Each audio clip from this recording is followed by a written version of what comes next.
All right, Walt. It's the doc. Um, so, is there some place you want to start? If you want to give us a brief history, maybe, of Okay. how you Stumbled upon this stumbled madness. upon it? Yep. Yeah, I've always looked into the other side, if you will, the alternative truths, the paranormal, whatever term you want to put to it. I've always dug deeper than the average person, I guess. And I mean, this has literally been a lifelong thing for me. Uh, and ironically, I guess it kind of started with the Apollo missions. I was 2 years old. My mother took me outside watching the show on TV. We went outside. She pointed up to the moon.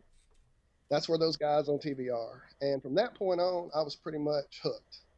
Uh, and when I tell people that, they're like, there's no way you remember that. You were 2 years old. Well, I also remember just not long after that having this horrible experience of these loud screaming noises waking me up, me thinking it was something coming to get me, or my grandmother had the old can opener with the knife sharpener on it, and that was running real loud in my room. I didn't know what it was. And when I tell my mom that, she says, wow, that was Hurricane Camille. That was like a month later after the Apollo thing. So I guess you do remember all that stuff. Uh, from that point on, it was pretty much, I'm going to be an astronaut. I watched all the launches. I did the science, tried to keep the good grades. That was my starting point on looking into things. And of course, back then, things like In Search of were on TV, talking about UFOs, talking about Bigfoot, just anything alternative. I looked into it. I mean, it's a crazy world out there. Why not see what else is going on?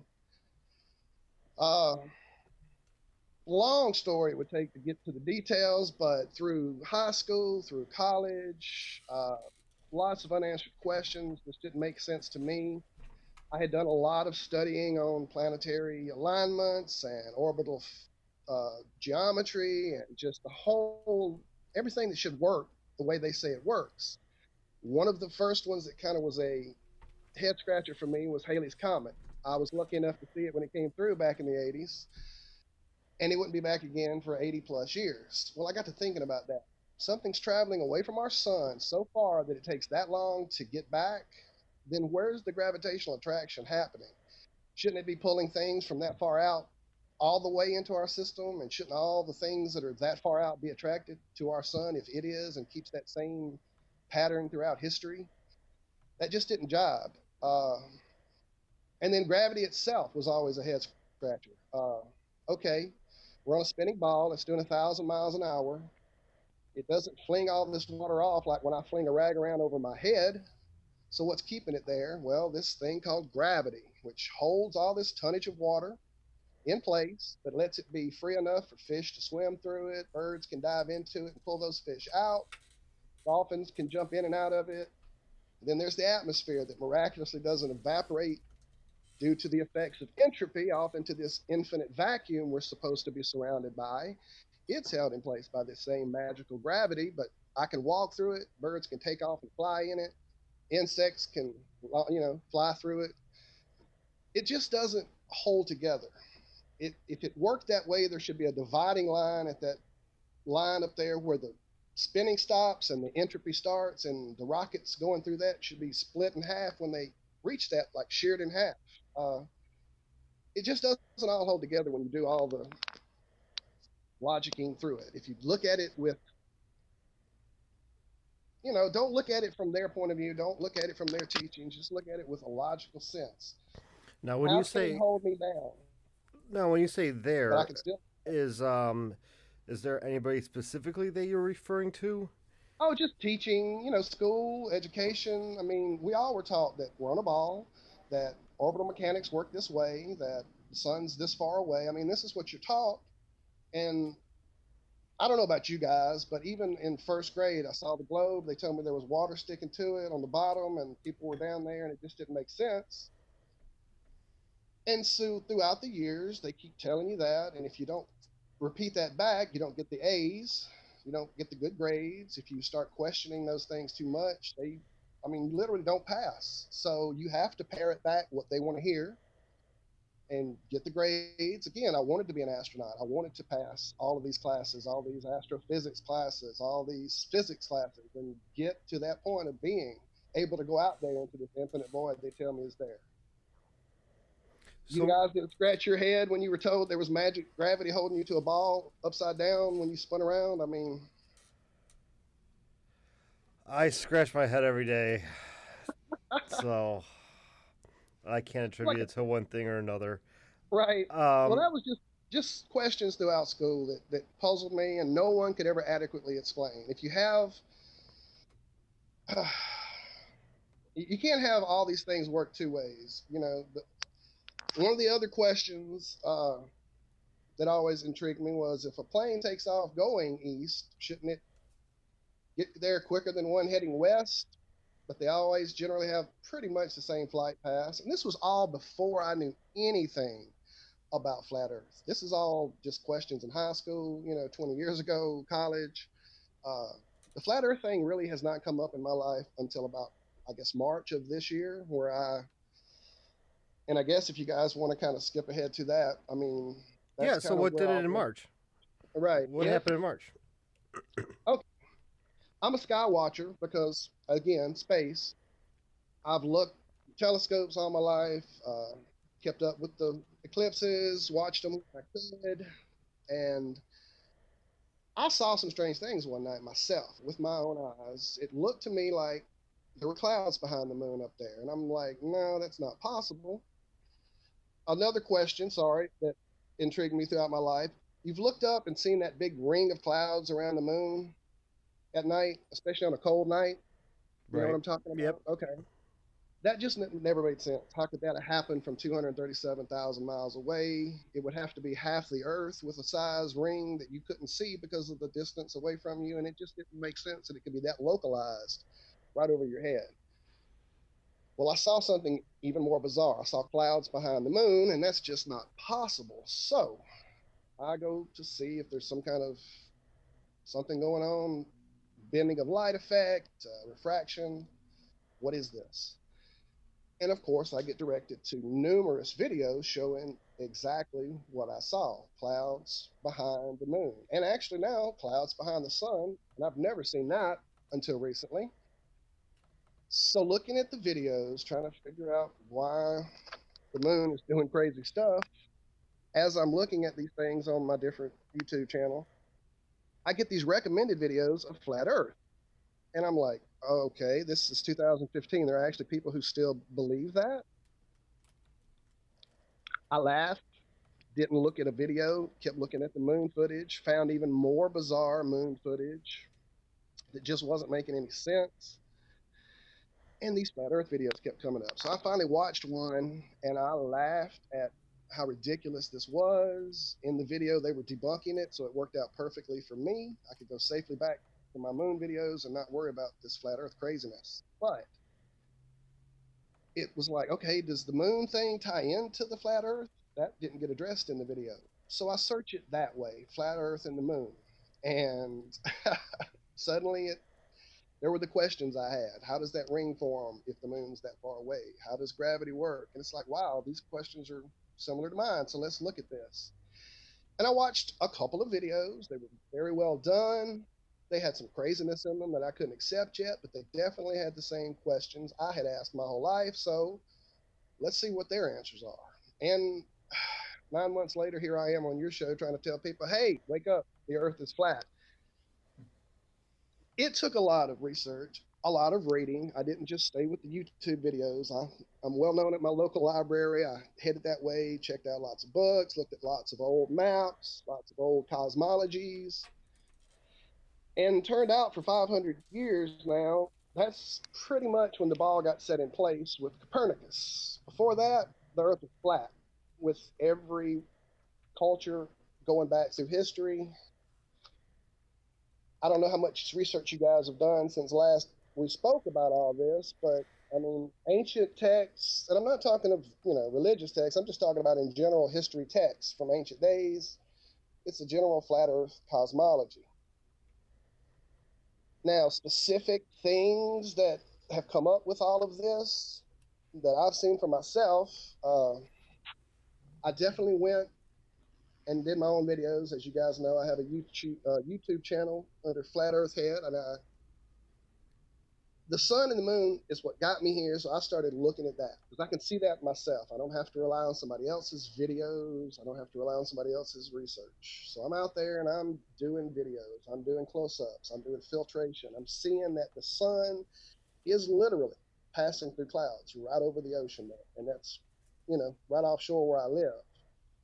And that's just not something that I've ever seen before because I've never looked for that. But I don't know. Like I said, if you've watched the video, you can see the rays go through. You see them get the shadow of the cloud pass on the water underneath, and that's a local light source. That's not 93 million miles away. In my eyes, I mean, you've seen the video. What do you think about what you're seeing there? Do you think it's a trick of light? Do you think it's refraction? What?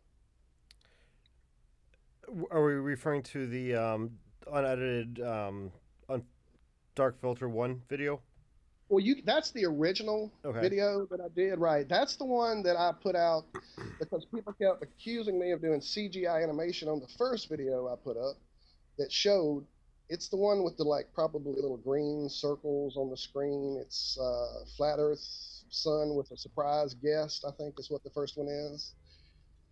And you can the one with the inchworm on top of the cloud. Looks like a ramp going up to the sun. You see a contrail go across the sky, and there's a little gap that it leaves, and the sun literally passes through it. You see the rays make the shape of the shadow. So what do you think the inchworm is?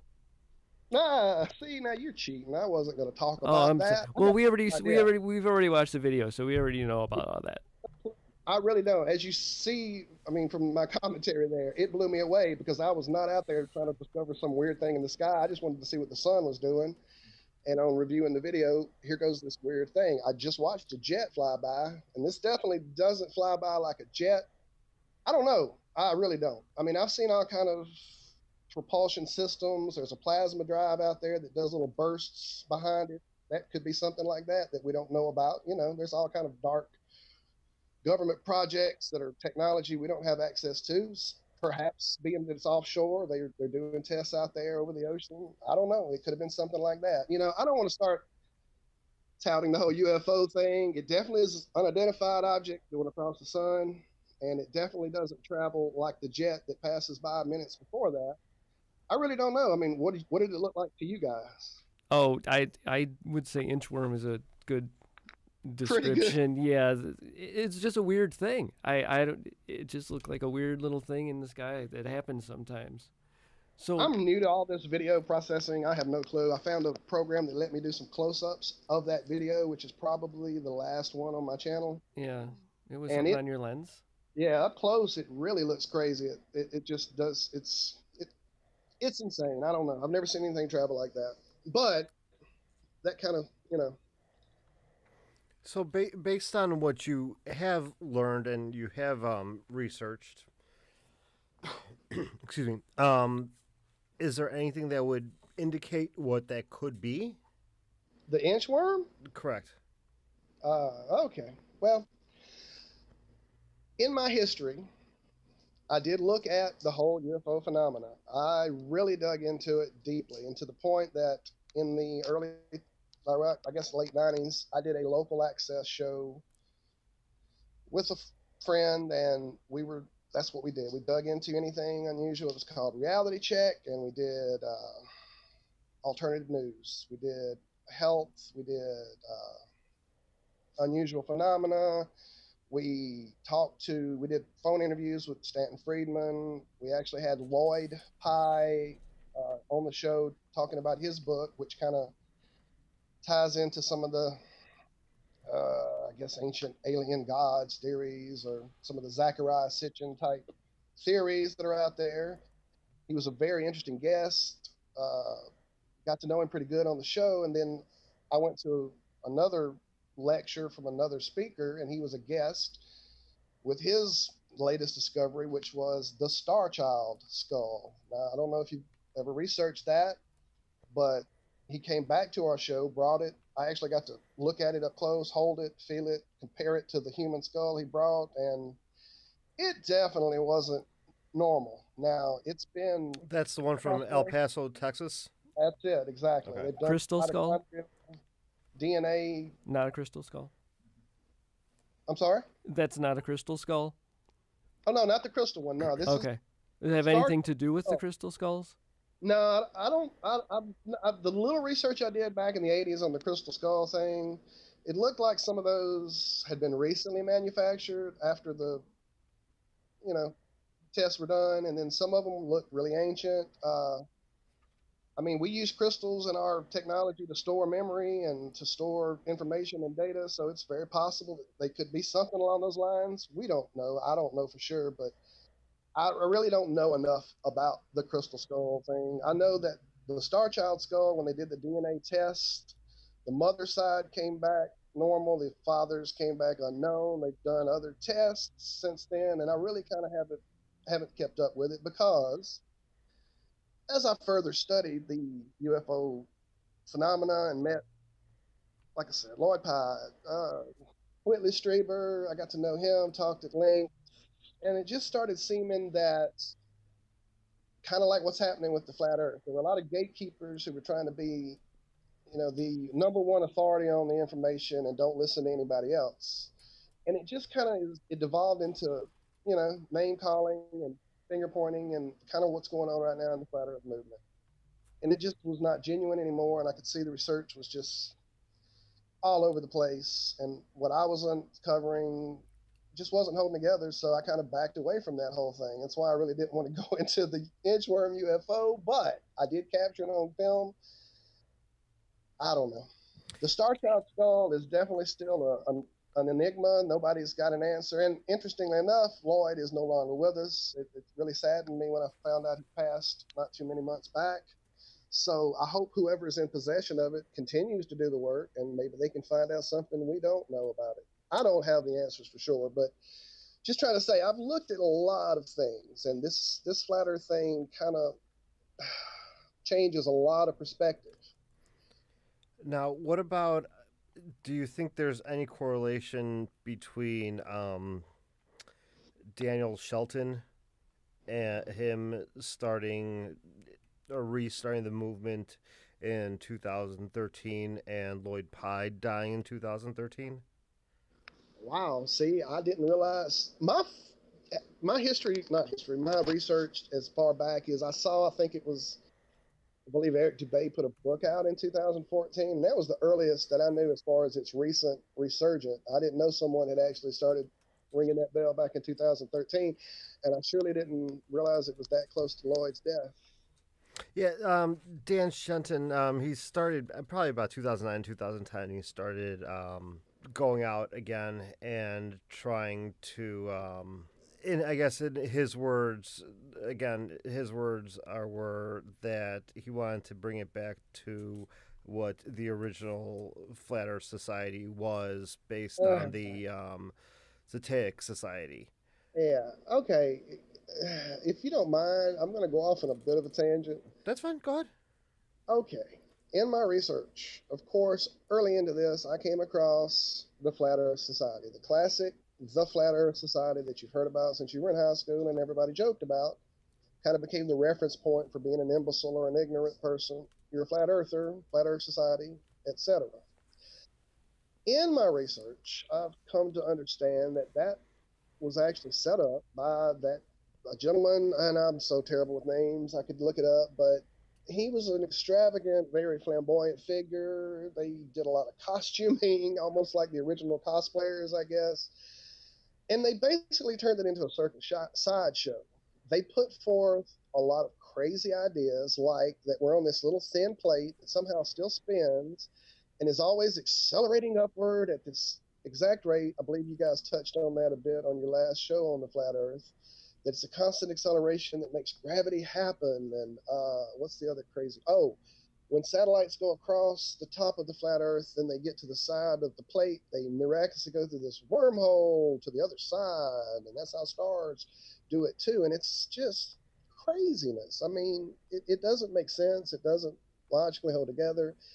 And that seems to be the point. Somebody wants to do real research. The first thing they see is Flat Earth Society. It's been around. They should know their stuff. they go there and find all these crazy ideas that make no sense. So And even a documentary they put out. I'm sorry. Go ahead. are you referring to Samuel Rothbottom? Rothbottom. Thank you. Yes. Okay. I just want to make Very sure we're on the clever. same page. That's all. Yeah, and I know he started a lot of the research, but again, it's kind of that whole disinfo classic technique. There's lots of truth in there, but then they throw in the crazy part to make you just laugh it off and walk away. I mean, have you seen their little documentary they put out, I think, in 1990? And in it, it's almost like watching an old SNL skit. There's so much dry humor and straight deadpan face. It's like watching a comedy documentary about the flat earth. And this is their official presentation to the world, and they're making a joke of it themselves. They use very almost Monty Python type graphic cartoons. They use very silly looking narrator who it's just a joke, and that's the point. They're trying to keep real research from being done. I figured that out early and left that alone. And again, I do my own research. I don't like to trust other people's findings. I want to see it for myself. So I kind of left that alone. Unfortunately, I came across the International Flat Earth Research Society not long after that, which is currently Eric DeBay's wheelhouse, right? And, let's see, went there and just in 2 pages, it was nothing but name calling, and this one's a chill, and that one's a troll, and this guy is crazy, and that guy. It was like, okay, it's just like high school children. What are we doing? We're trying to find out what's going on in reality.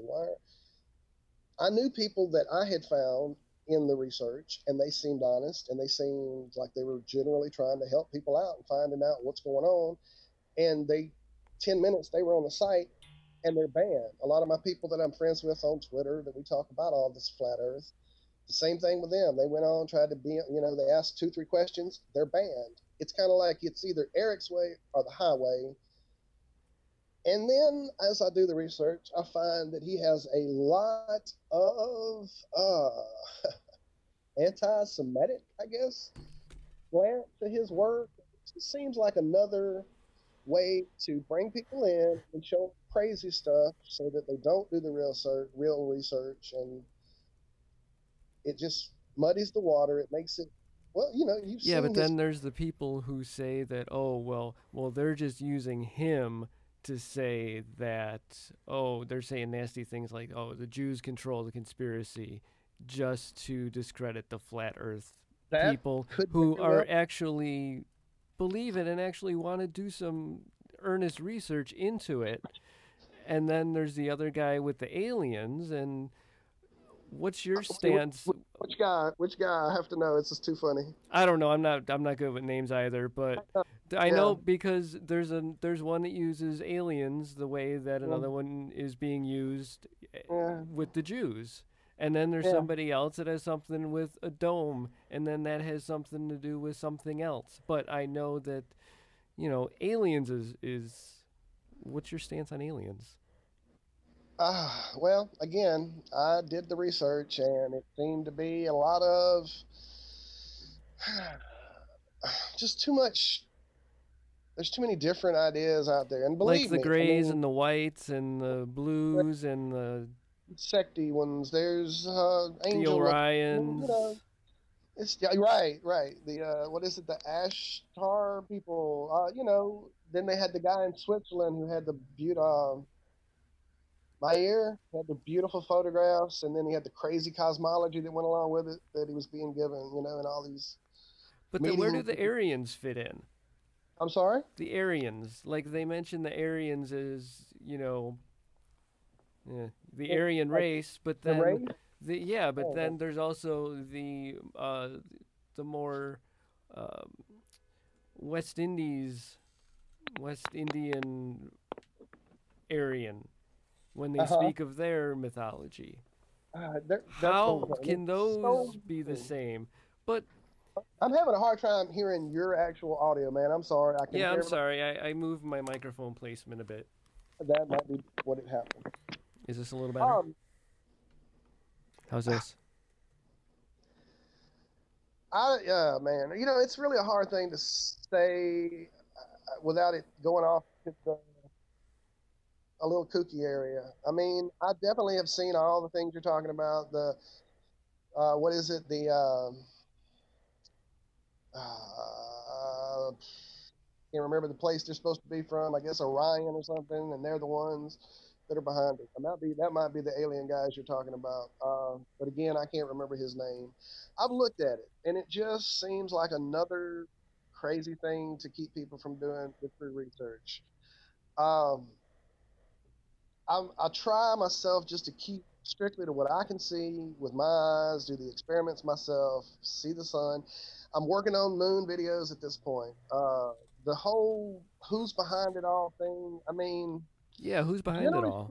that's kind of where my friends draw the line. It's like, okay, let's say the Earth's flat and it's been hidden from us at least since the 50s when they allegedly launched these rockets and can get up there and see what's going on. So at least since that long, they've had a knowledge of what it really looks like and have kept it from us. So then they go, okay, well, why? Why would they keep it from us? And that's when it kind of goes to all these other crazy people's theories. I kind of go with this whole, you know, I've seen what's going on in the world as far as the governments of our world. And anyone who thinks the government is here to help us is pretty off center. They are there to keep us in line, to keep us all paying the bills, doing the jobs, going to school, keeping society going, building the roads, that kind of thing. But if they had to suddenly turn around and admit that all of this was a lie, all this was at least a misunderstanding until the 50s, and then it became a lie, then they all are, I mean, they have to be held accountable. NASA has to be held accountable for all the trillions of dollars they've wasted of our money and all these lies they've put forth. The governments have to be held accountable. And then that kind of breaks down their little system of keeping us all doing our jobs, paying our bills, keeping the little machine running.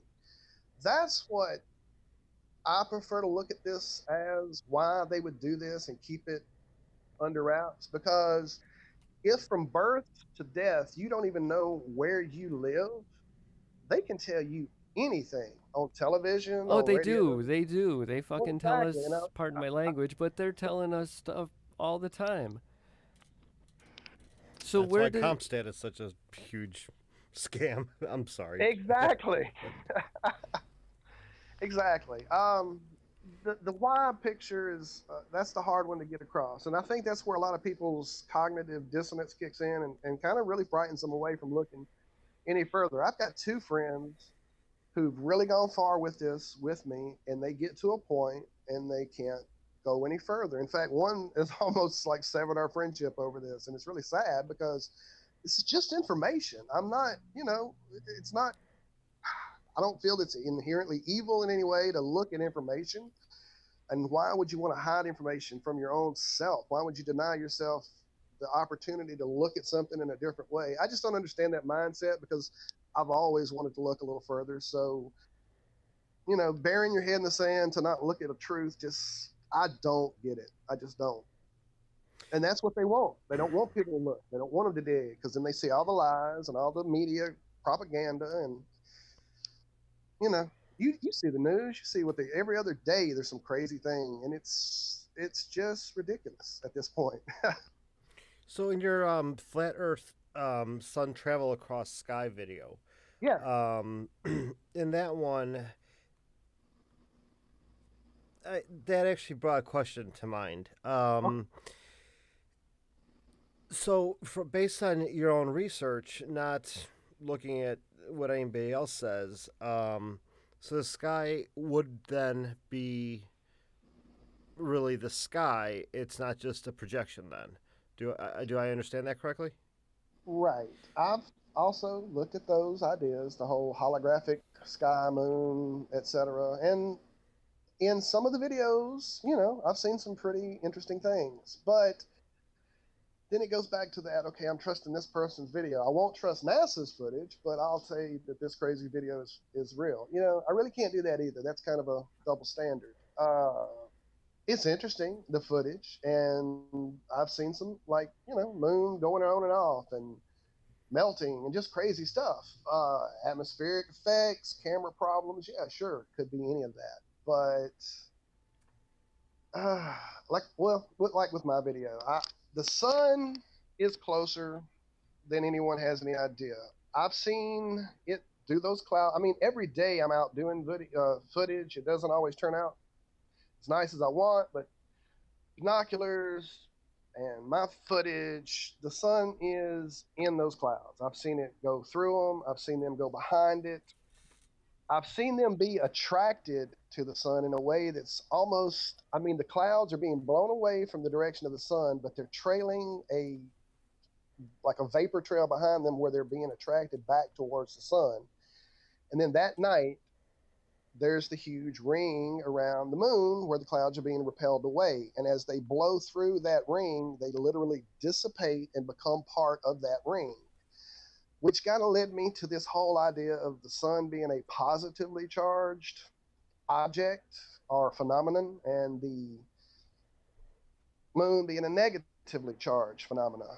And if you kind of play with that on the flat Earth map and look at the path of the sun, which kind of is traveling on the equator, that's why the equator is the hottest part of the Earth. And as it travels around that path of the equator, it's almost like it's pulling some of the water with it, which I didn't know until recently. Ocean water is extremely magnetic. Due to the salt content. Right, I didn't know. I was playing with some neodymium magnets and just messing with something with some water in it, and it kind of moved it. And I'm like, wow, okay. So just playing around and put it on a little piece of styrofoam and float it across. Wow. And then, okay, salt water, put a little salt, and boom, it flew across. I'm like, wow. So maybe that's the whole attraction and repulsion, and that causes the tides, perhaps. And then the whole Coriolis effect that people go off on, that's a proof of the globe. Well, that's one of those double standard things. The atmosphere can't release its grip at the at the equator headed north and then slow down with the spin there because it slows down. But then when it swirls back to the equator, it speeds back up. And so that's the core. You can't have it that way. It can't be that loose at that point, but the gravity holds it in place for the airplane not to have a different speed going east and west. You can't have both effects going on with that whole equator spin thing. So it's either one way or the other. Either the atmosphere is being velcroed to the Earth or it's not. It can't be both ways. It can't be a selective gravity force that's got some intelligence that makes it hold you down just enough but lets the plane do its thing, but lets the wind do its thing. It's just ludicrous. So when you mentioned that part of it, I know you're by the coastline and you're further south, but would there be an explanation to the Aurora Borealis? How would that fit in, or does that fit in? Yeah. It seems to me it is an effect of the magnetism that I'm kind of talking about. It seems to me that's kind of what everything is based on, is an electromagnetic theory. That's kind of where I'm at. Okay. Have you seen the research on this young girl, 16, I think? She's found these plasma tubes that are in our atmosphere. Did you say plasma tubes? Plasma tubes, yeah. She's real young, and she's blown the science world open with this discovery of plasma tubes, which had been theorized previously. It's kind of like, okay, lightning on the Earth plane, lightning goes usually from the Earth to the sky when it happens. It's not really coming from the sky to the Earth. That's, if you look at the video slow down, that's usually what happens. And it doesn't just happen in storms. It happens in volcano eruptions. It happens during earthquakes.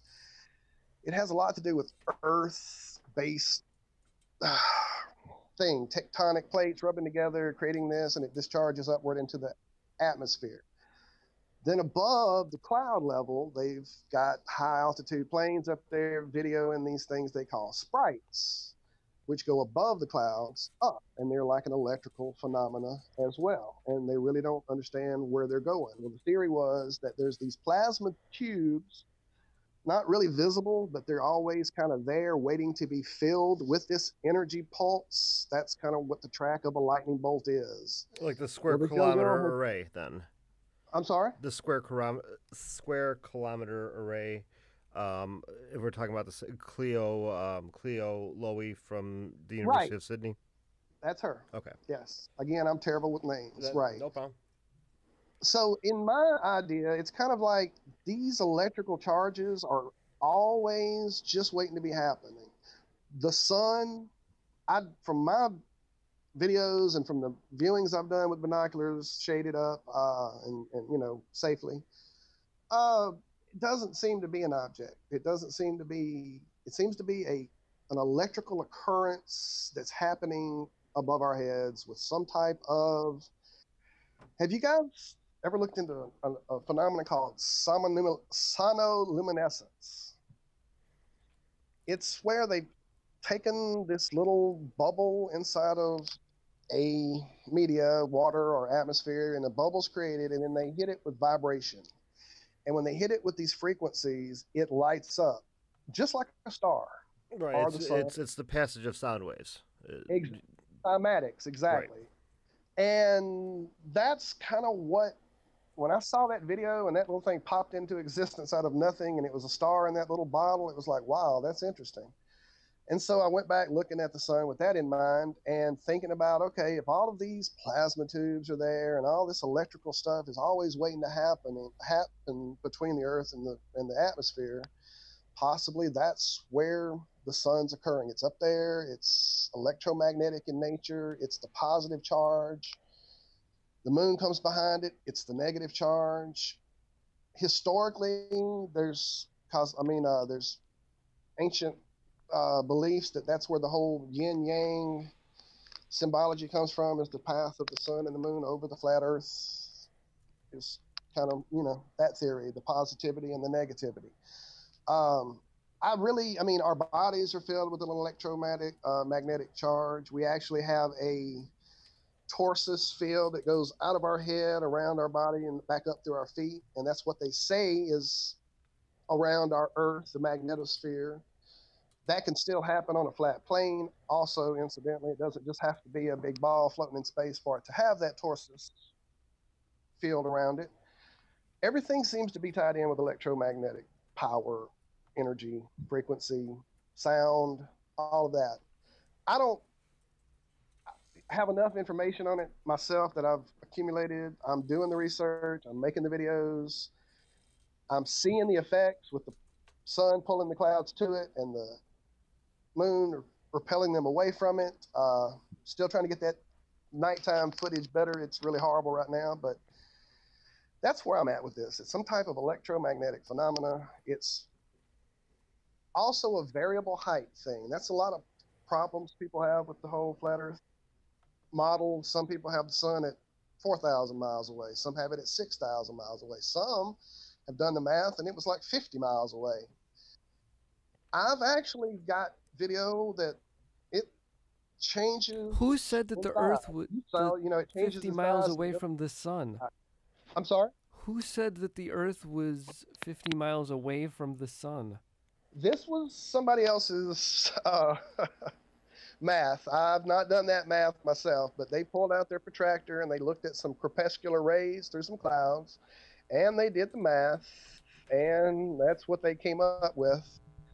I don't know about that one. That's a little too close for my, what I'm looking at. But I've seen the footage of a friend flying from Alaska. He sent me the footage when he took off in Alaska, heading home, and the sun is right out the window, literally below his wing level, and you can see the hot spot. That sun is shining down onto the clouds below it.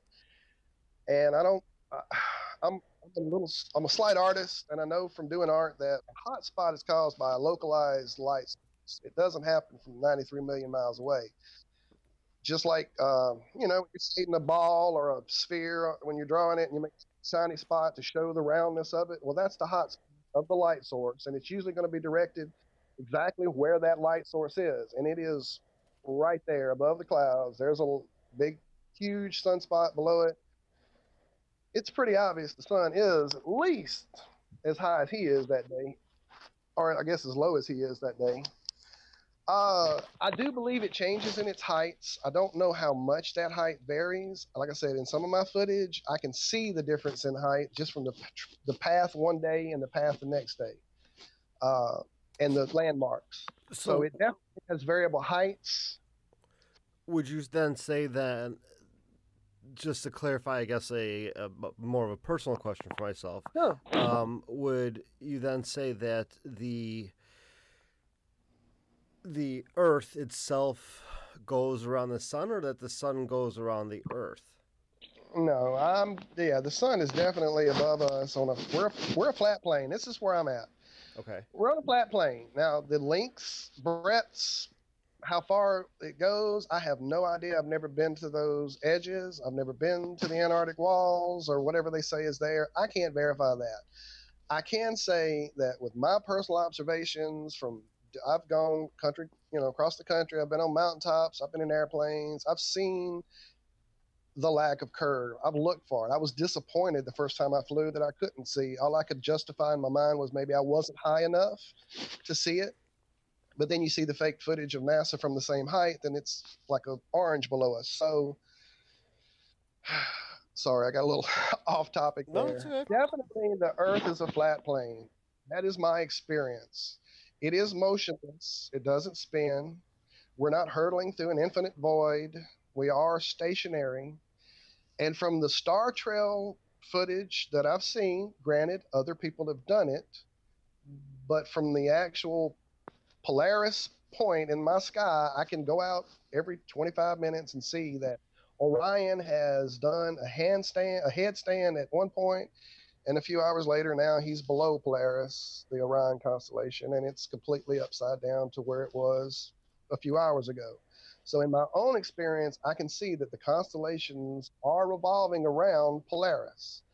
Polaris, which incidentally has been the guiding star, the North Star, the guiding point on Earth as far back as recorded history, which isn't possible to me if we're doing 1,000 miles an hour and 60,000 around the sun and almost 250,000 throughout the galaxy. I mean, how would that stay lined up for thousands of years? How would any of the constellations keep their shape that we've got recorded for at least thousands of years if we're flying through all this infinite void and every other star is also doing that same flying through the infinite void away from each other according to the Big Bang Theory? How does any of that stay lined up? Then the universe is flat as well. Century to century. I'm sorry? The universe is flat as well. Interesting. Okay, that's an interesting theory. I've seen that as well, but it still doesn't explain the lack of parallax. Parallax should be happening when you look up over the years for sure, if not over the nighttime. I mean, think about this. You're in a car. You look out the window of the car. You're doing 55 miles an hour. You look out the window on the ground right next to you at the white line. And all the rocks and grass is all flying by at an incredible rate to your eyes. Across the field, the tree, it's going by, but it's not going by nearly as fast. And way out there, that mountain, it's barely moving. And my goodness, the sun or the moon, it's not moving at all. But right next to you, it's flying by. Well, that's what parallax is. Looking up into an infinite void that everything is doing millions of miles an hour away from each other, you should see some of that movement. Actually, the sky should be a big light show at all times with all the stars cruising around through it. The only way they can justify that it doesn't do that is putting all these stars billions and trillions of miles away out there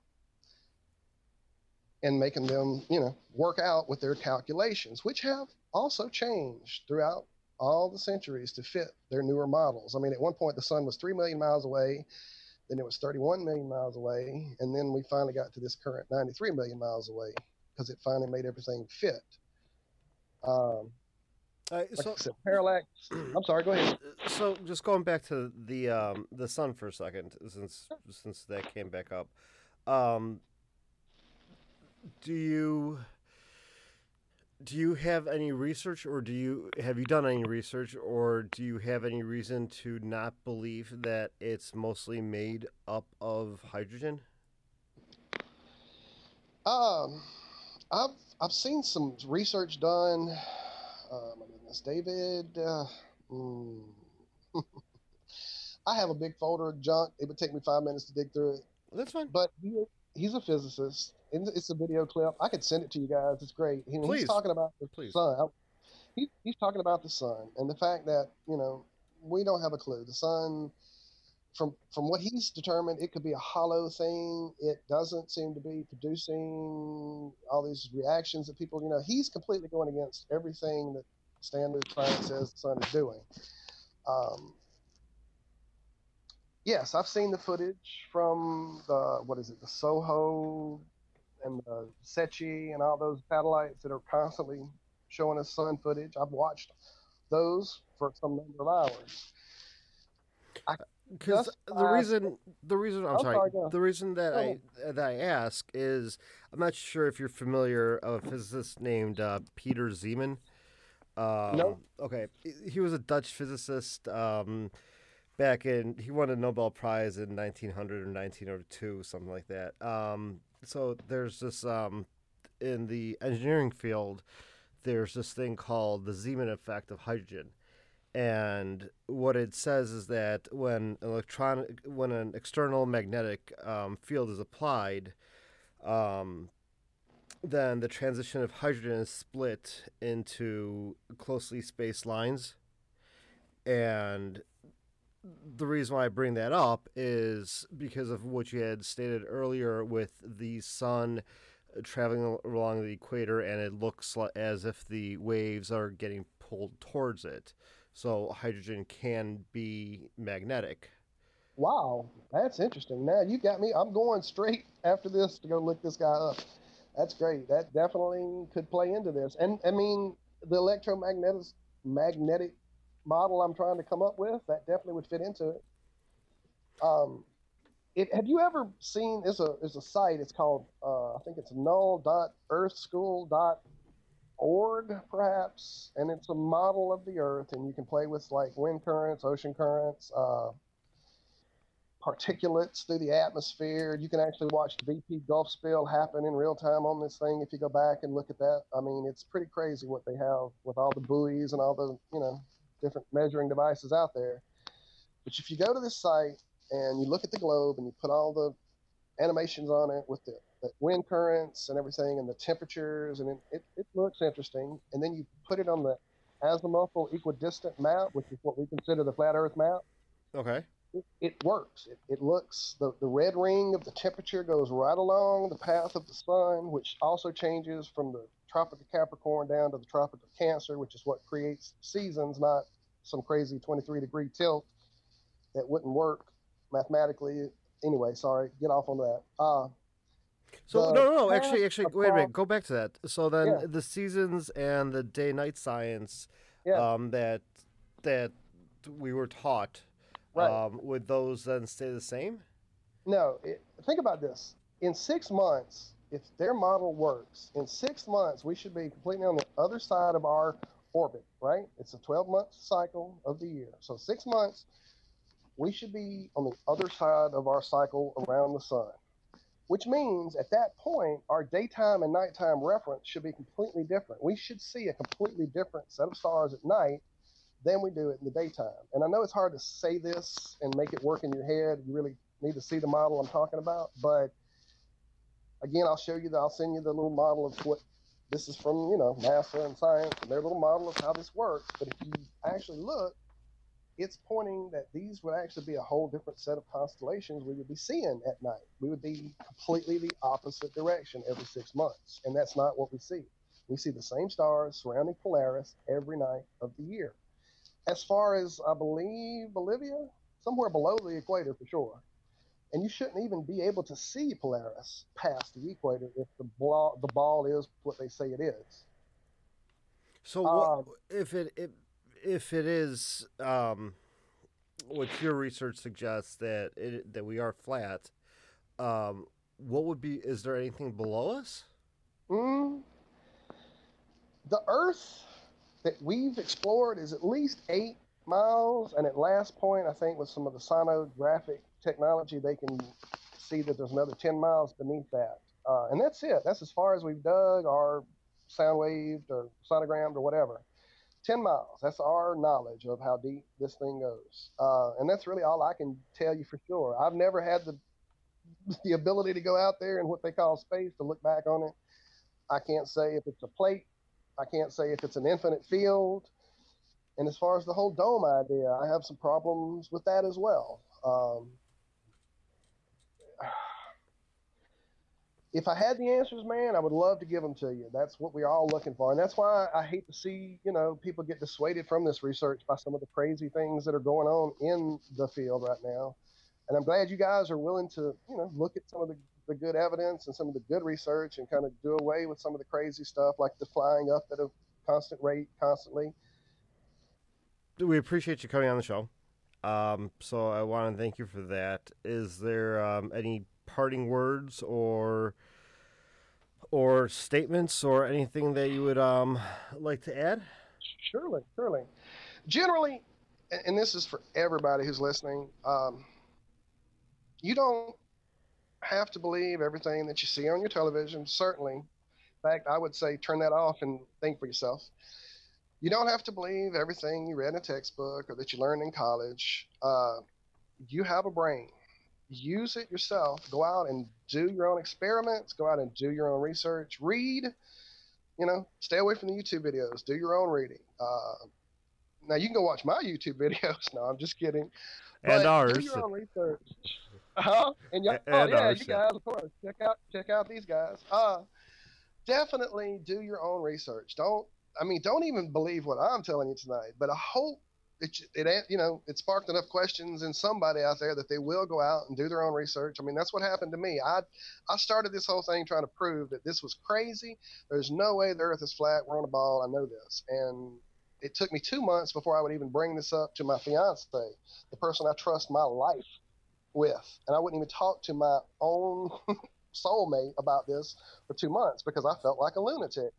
And that's kind of the setup, and that's where they have everybody's mind trapped, is if you look at this seriously, you're considered a nut job and ignorant and uninformed and ridiculed. And so nobody that is trying to keep their, social status at a certain level or their job safe or their, just their sanity not being questioned isn't going to talk about this for sure, and they're certainly not going to look at it with any seriousness. So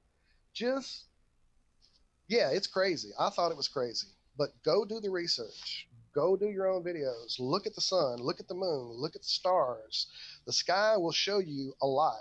Look when you're in the plane for that curve. When you're on the mountains. Wherever you are, you can do your own visual research. You don't have to rely on somebody else's word, somebody else's knowledge. You just do your own. And then when you do your own research, post that footage. Show everybody else what you're seeing, man.